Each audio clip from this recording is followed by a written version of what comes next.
लग चुकी है तलब, मंजिल की खुद को आग में झोंक देंगे। ठोकरें कहती हैं मारा जाएगा, ठोकरें कहती हैं मारा जाएगा, लेकिन हौसले कहते हैं देख लेंगे, देख लेंगे। Good morning friends. जैसा कि हम पढ़ रहे थे मौलिक अधिकार, भारतीय संविधान के भाग 3 में मौलिक अधिकार दिए गए हैं, आर्टिकल 12 से लेके 35 तक। मूल संविधान में मौलिक अधिकार 7 थे, लेकिन 44वें संविधान संशोधन 1978 के द्वारा संपत्ति के अधिकार को केवल अब मौलिक अधिकार की सूचियों से हटाकर और कानूनी अधिकार बना दिया गया है। केवल कानूनी अधिकार रह गया, संपत्ति का अधिकार। तो इस तरह से हम ये कह सकते हैं कि वर्तमान में भारतीय संविधान में 6 तरह के मौलिक अधिकार हैं। ठीक है, और 6 तरह के मौलिक अधिकार हमने पिछले वीडियो में जाने थे। आज हम इन्हीं मौलिक अधिकारों को डिटेल से जानेंगे। और जो पहला मौलिक अधिकार है समानता का अधिकार, आर्टिकल 14 से लेके 18 तक। समानता का अधिकार, इसको समता का अधिकार भी कहते हैं। ठीक है, और इसमें 5 तरह के अधिकार दिए गए हैं, 5 तरह की बातें दी गई हैं। देखते हैं अब डिटेल से। पहला है विधि के समक्ष समानता व विधि का समान संरक्षण।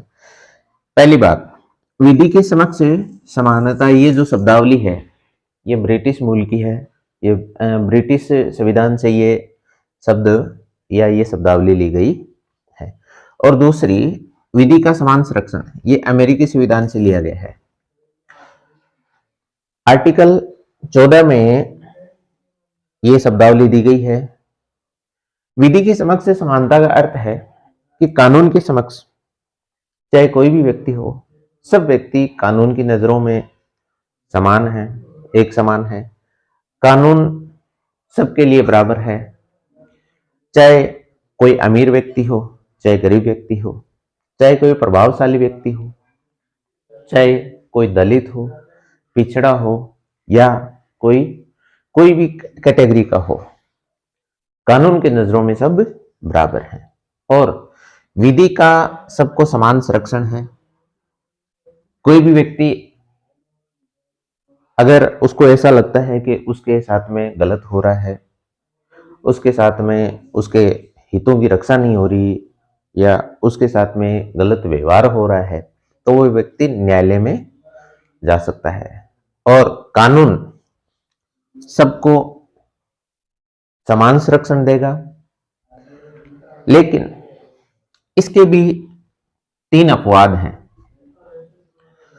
संविधान के अनुच्छेद 361 में दिया गया है कि हमारे देश के प्रथम व्यक्ति यानी राष्ट्रपति व राज्य का प्रमुख राज्यपाल, इन दोनों को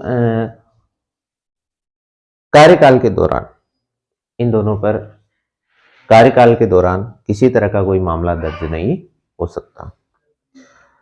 इनको गिरफ्तारियों से उन्मुक्ति दी गई है।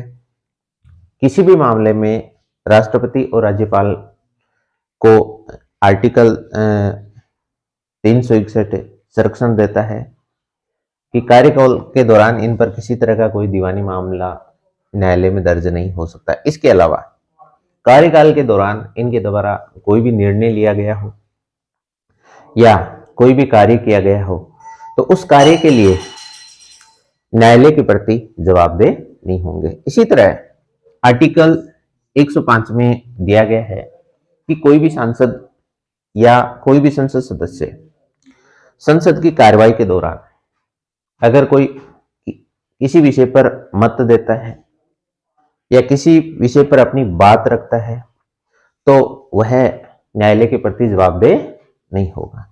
इसी प्रकार आर्टिकल 194 कहता है कि कोई भी विधानमंडल का सदस्य यानी विधायक, विधान परिषद का सदस्य भी हो सकता है या विधानसभा का सदस्य भी हो सकता है, उसी संसद सदस्य की तरह अपने कार्यकाल के दौरान या विधानमंडल की कार्रवाई के दौरान अगर किसी विषय पर अपनी बात रखता है, अपनी राय रखता है, या कोई मत देता है तो वह न्यायालय के प्रति जवाबदेह नहीं होगा। ये तीनों आर्टिकल 361, 105 और 194 ये क्या है, ये इस आर्टिकल 14 के अपवाद है।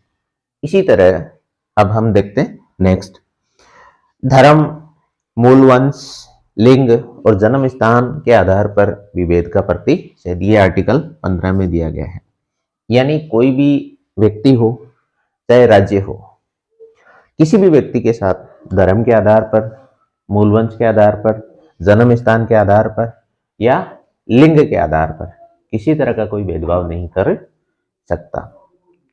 इसी आर्टिकल में दिया गया है कि राज्य निधि से पोषित कोई भी सार्वजनिक स्थान, पर्यटन स्थल, स्नानागार, सड़क, अस्पताल, शैक्षणिक संस्थान, तो उनका सभी व्यक्ति समान रूप से उपयोग कर सकते हैं।